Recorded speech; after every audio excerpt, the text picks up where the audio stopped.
This is a podcast about our lived experience, which unfortunately includes infant death and subsequent mental health struggles. Please take good care of yourself and only listen if this content feels safe for you right now. We'll still be here when you're ready. Hi, I'm Judith. And I'm Alina. We are internet friends turned real-life friends who both experienced the tragic loss of our sons to sudden infant death syndrome in winter of 2021. In the year after Aiden died, my husband and I both became unemployed. My parents divorced, and we had to move 5 times for various reasons. And as for me, just a few weeks before my son Quinn died, my then husband had come out to me as a transgender woman and were subsequently divorcing. It's been a lot. It's been a lot. But as long as we're living, we will love our sons deeply and work to make sure that we live a life that makes them proud. Welcome to As Long As I'm Living podcast. We're so glad you're here. It's so cute. We've been getting so many little messages from people saying how much they appreciate the podcast recently, and it's just so nice. It is so nice. We did an episode last week about self-care, and somebody said their self-care is listening to this podcast, and was that which I think is the cutest thing ever. Oh my god. Someone sent us an email. Did you see the most recent email that we got by any chance? So she works as a zookeeper at the Duke Lemur Center in Durham, North Carolina, and they have 200 critically endangered primates. And then the family is a family of blue-eyed lemurs. Each different species has a unique naming theme. This blue-eyed black theme is for blue-eyed celebrities. And in this photo, it just happens to be that the dad's name is Aiden Quinn. This dad lemur. She didn't name it for her. No, so Aiden Quinn is an actor. And so there's this lemur that's named Aiden Quinn after the actor Aiden Quinn because he's a blue-eyed celebrity. There was an actor named Aiden Quinn. Yeah, and I did know that was an actor. This is really cute. Yeah. And I'm honored that this person, that Georgia's mom, thinks of us when she looks at the blue-eyed, black-haired lemur. I'm going to say, I think this is a very creepy-looking animal, but I am honored that somebody thought of your Aiden and my Quinn when she saw this little lemur named Aiden Quinn. I'm so glad she sent this to us. That's really fun. That was really sweet. That was super cute. Hello. Oh my God. Hi, I'm so comfy in this sweatshirt.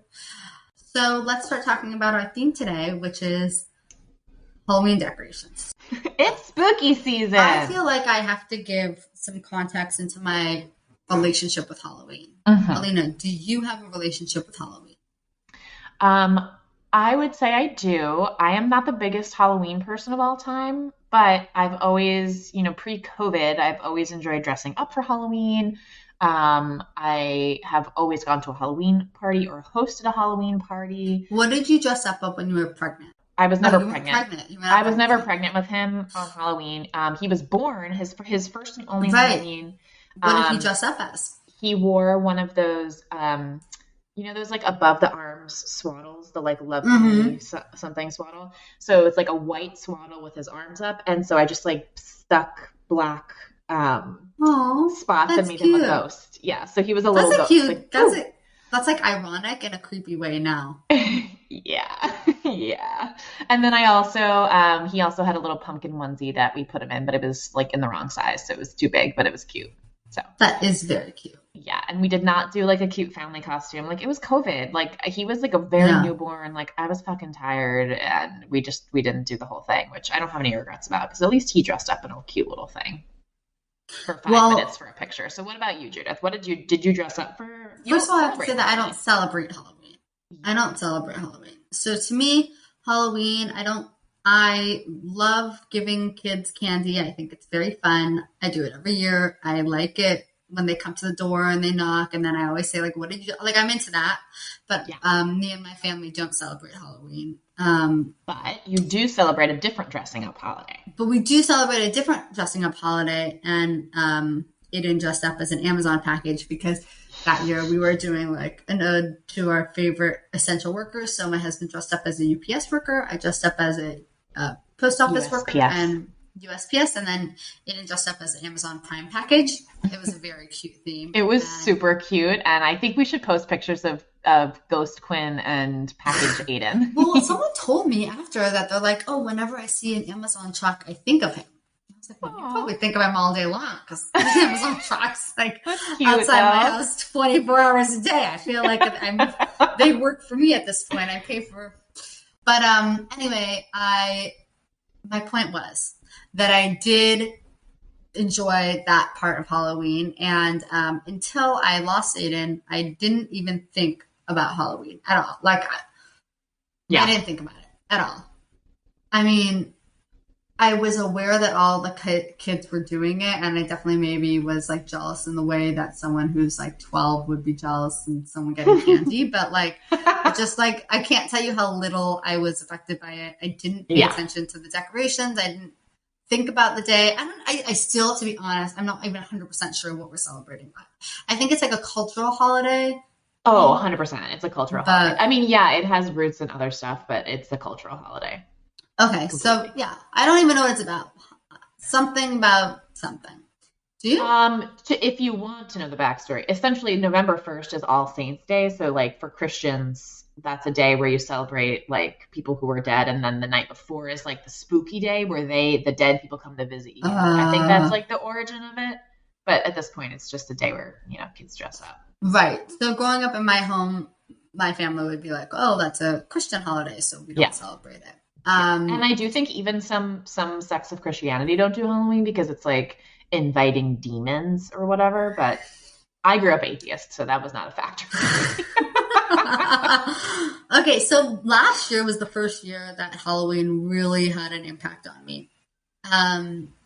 Today we're talking about Halloween and specifically Halloween decorations. And I wish that I could put I wish I could write an article in the New York Times where that was just widely disseminated that just said Halloween is triggering. Do not holidayize the dead because the dead are still alive for some people. Not in a creepy way. Does that make sense?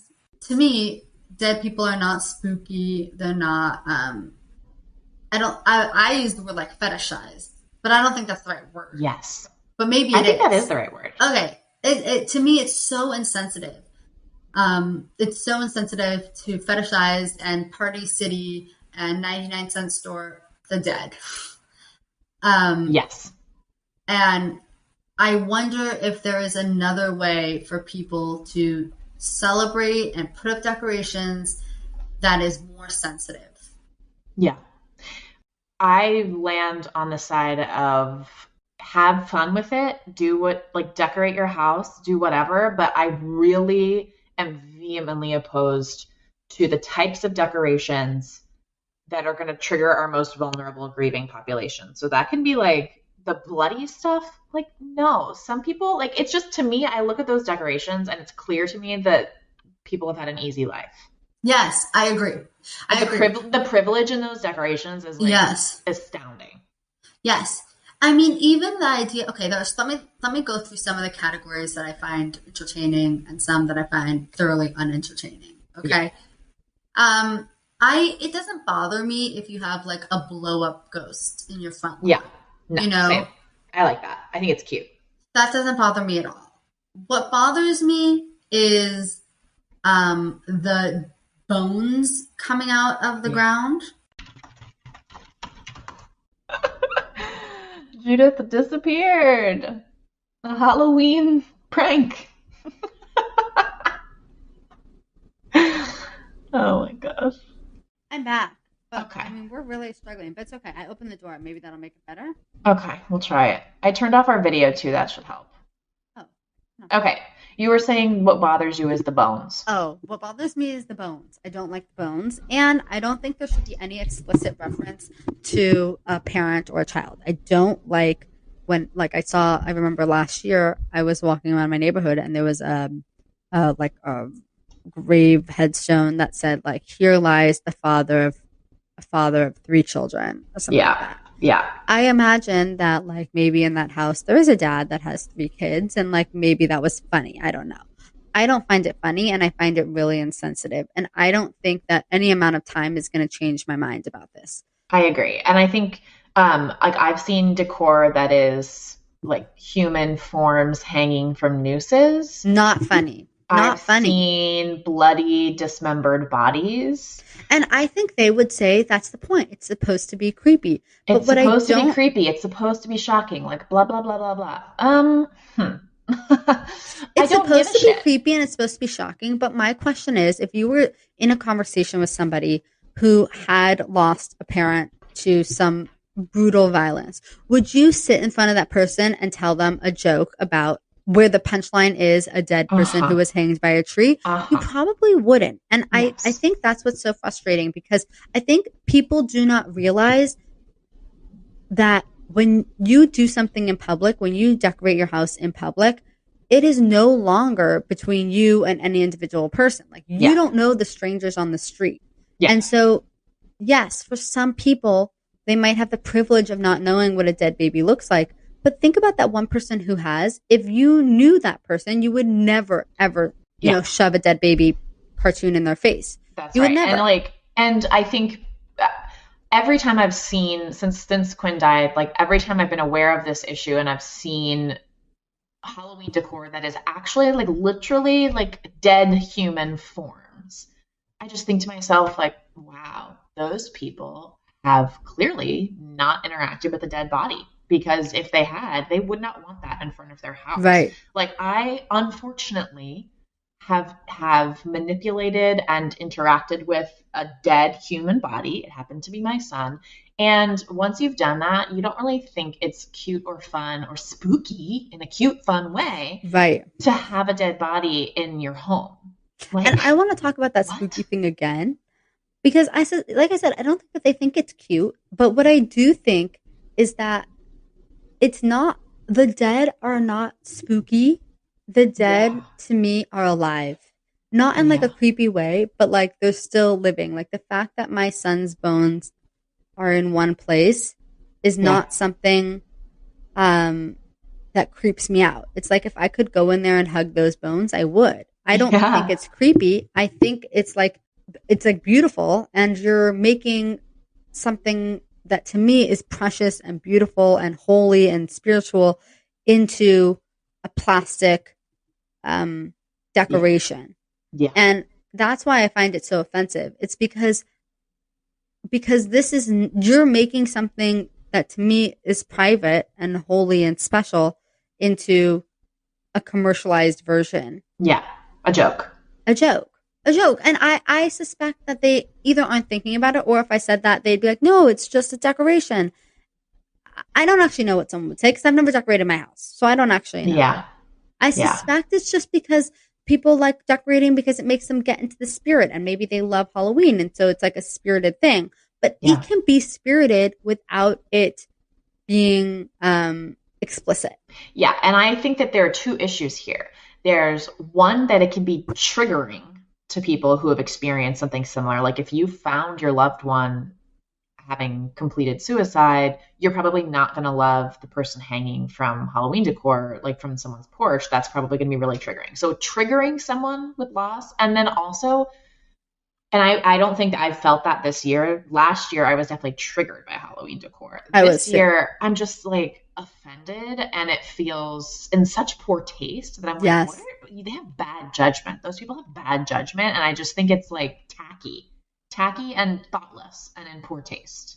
Yeah, I don't find it triggering this year in the way that I did last year, but I still think it's rude. So let's talk last year, Judith. You did something last year. We've actually talked about this on the podcast. We have, but I want you to tell the story again, because I want everyone who's like new to the podcast to hear the story, because I think it is so funny. And then I also want to ask you, like, if you would do the same thing this year. So first, let's tell the story. Okay. Last year, I was living in a temporary home. We were only there for a short period of time, a couple of months. So I was not familiar with all the decorations and the community norms. It was kind of a new area for me. And so I would take walks around the neighborhood with my dog. And it was like, it felt to me like every day out of nowhere, there was like this new triggering person hanging from a tree, bones hanging out from, like, sticking out from the grass. Like, there was like a grave of like a dead dog. Like, they really went all out. And I have a few theories about why they did, but this entire neighborhood went all out. in one of the houses, my husband walked by taking the dog for a walk at night, and he came back and he told me that there was a dead baby decoration. And he told me that it was so triggering for him that he could not walk that direction anymore. He had to walk a different direction. And so I knew that it was somewhere, but I didn't really know where it was.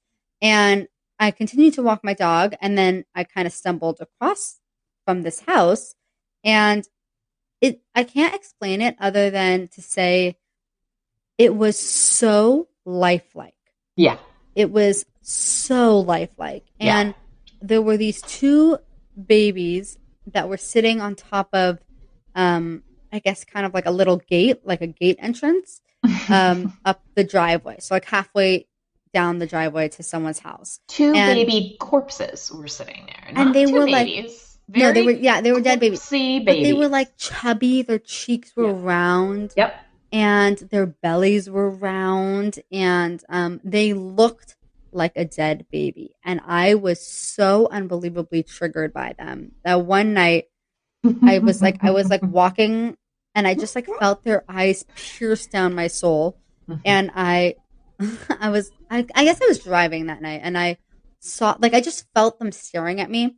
And so I walked over to them, and I kind of like had like this staring competition with them. Like I kept looking at them, and I was like remembering Aiden, and I was like looking at their size, and it was like, I feel like I was analyzing like how realistically dead they were. And I feel like in my brain, I was confused. Is this baby dead or alive or cartoon or real? Like I feel like that's what my brain was thinking when I was staring into the eyes of these dead baby dolls. And then like without really even thinking, I grabbed them and I threw them in my trunk. But then I had a problem, which was that I had dead baby dolls in my trunk. And so at this point, you called me. I called you. The very first thing you said, it was the middle of the night. It was the middle of the night. It was the middle of my night because you were in California. So for me, it was like 11:30 or midnight. Yeah. I was, asleep. I woke up to the phone call. I said hello, and you said, "I just committed a crime." And I stand by the crime. Like it was wrong. It was kind of wrong. It was kind of right and kind of wrong. But the problem was then I had these dead baby dolls in the trunk, and I didn't know what to do with them. And I was like, what should I do with them? What should I do with them? And you're like, Judith, you have to throw them away. I was like, where? Like, where am I going to throw them away? I couldn't have them at my house. It was too traumatic. So then I went to the McDonald's. And because I just figured, like, where does all trash go? It goes to the dumpster at McDonald's. But the dumpsters at McDonald's are locked. I think you knew that. I did not know that. I did. They lock the dump. Is that so people don't go in there? Why do they do that? So people don't throw their trash in there, like what you were attempting to do. Okay. So I couldn't throw them there. So then I was driving around the neighborhood trying to find a place to stash these dead baby dolls.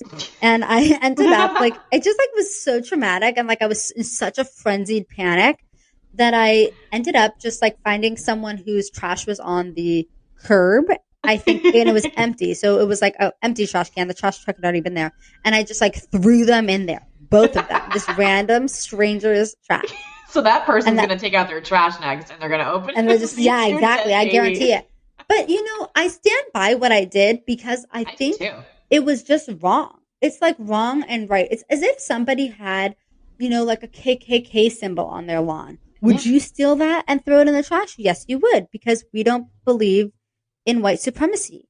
Yeah. And I feel like it's the same thing. It's like, I think you are so insensitive. The place you're coming from maybe isn't hate, but it's such it's so painful. Yes. That it needed to be removed. And it was a community service for me to steal those things. The only thing I wish I would have done different is and this is what you're saying when you asked me earlier, would I have done the same thing? Absolutely. Would I do it differently? Like part of me is afraid that maybe they just put a new dead baby out. They went and replaced them. And replaced it because I wasn't able to articulate what was wrong. Yeah. With it. And I think I wish that I had not a conversation, because I can't imagine myself like knocking on the door and being like, hey, that's really rude. But I do sometimes wonder if maybe I should have sent some sort of a letter just explaining how insensitive it is. A letter asking them to take them down, or a letter after the fact saying, by the way, your statues were really offensive and I stole them and I don't regret it. I don't know. Alina, what do you think I should have done? No, I that's a really good question. I don't know. What do you think?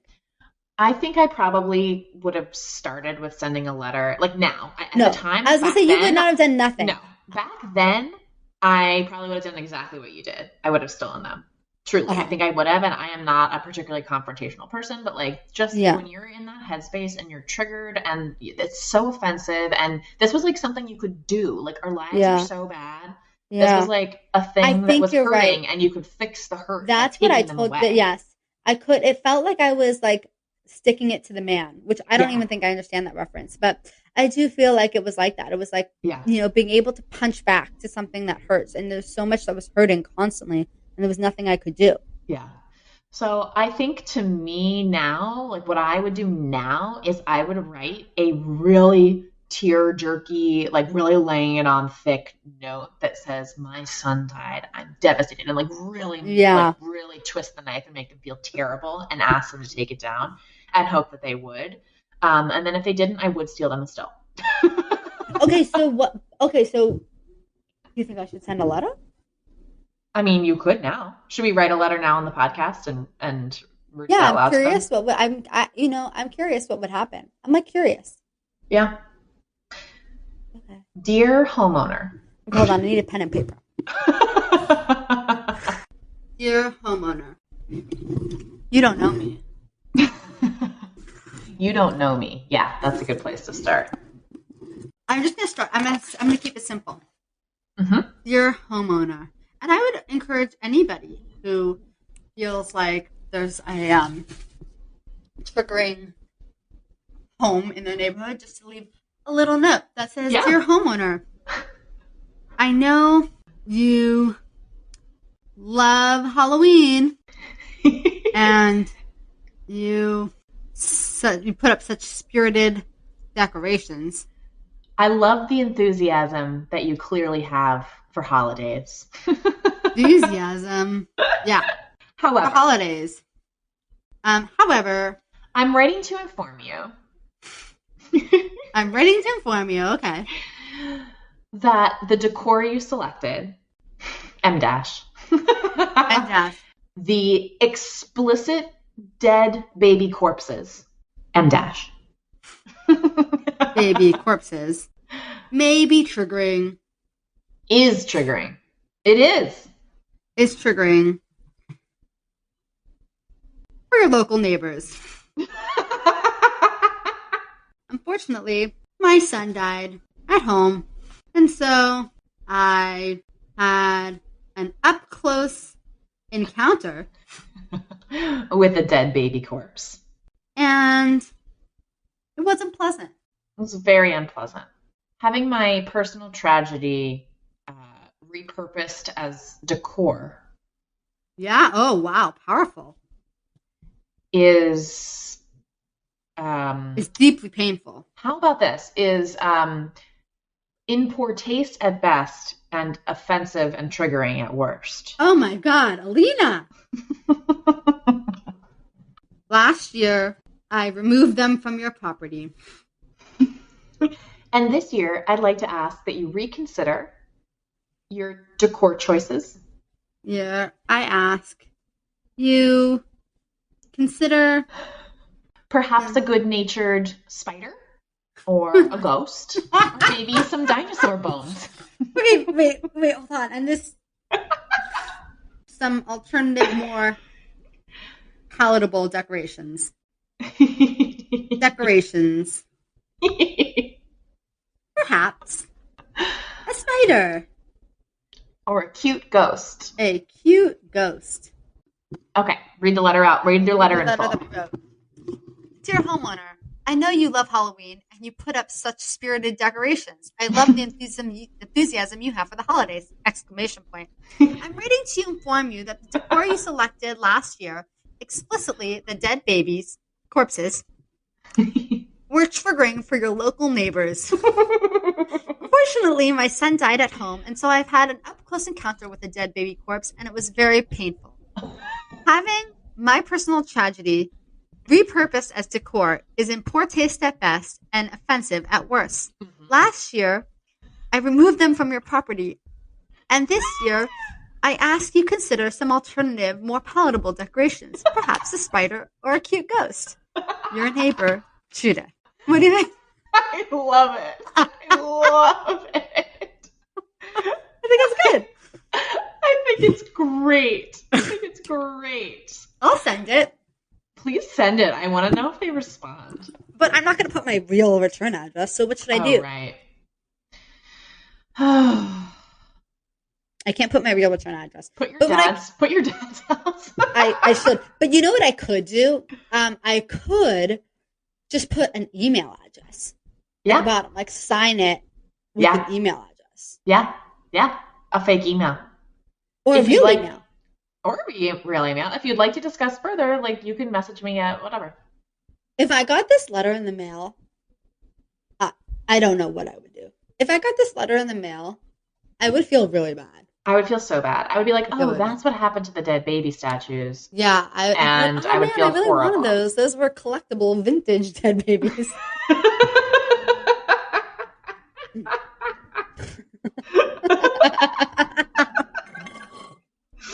I was in Los Angeles at the time, and I have a theory that this guy works like as a set designer at like Warner Brothers.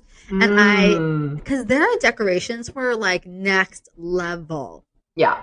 I mean, I saw a picture of the dead baby, and it was very. It was terrifying. Yeah, very. Yeah, it was terrifying. So I think this guy has access to the good stuff. You know, no $20 babies for him. I am curious, and I do think that a letter like this should be sent. And if I were them, I would want to write back and apologize and like I made a donation in your son's name to the. I don't know. I bought everyone on my block a spider. I stole the next door neighbor's corpse. Yeah. Yeah. I really feel like, yeah. I think that letter was pretty solid. I think it's great. I want you to send it. We're going to send this, right? So we can. We'll send it. Okay. I'd be happy to send it, but I do want to make an email response. So like they have an avenue of response that is anonymous. Yeah. Do it. Why don't you just put like bereaved mom in the neighborhood at gmail.com? Actually, that's a good idea. Yeah. I find that very interesting. Your friendly neighborhood bereaved mom. Anyway, so that is the story, guys.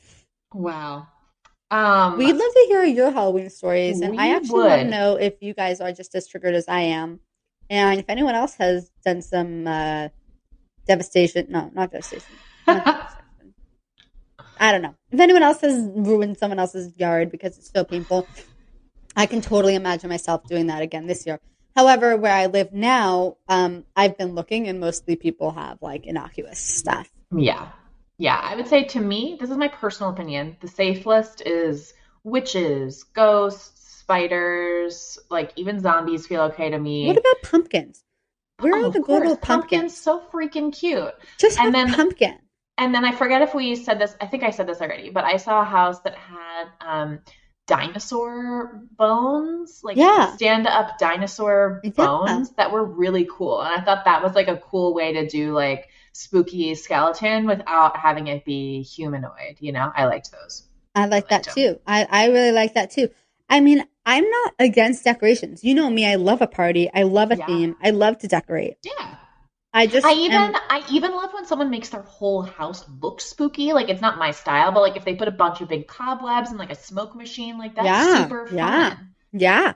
If you can imagine just somebody walking by, minding their own business, seeing your Halloween decor and having a panic attack, I think you've probably gone too far, in my opinion. You know what else you should do? Ask yourself, if this was my mom, my dad, my child, would I be sad to have my mom's dead bones in my front yard? I probably would. So then it's not a good time to do that. Yeah.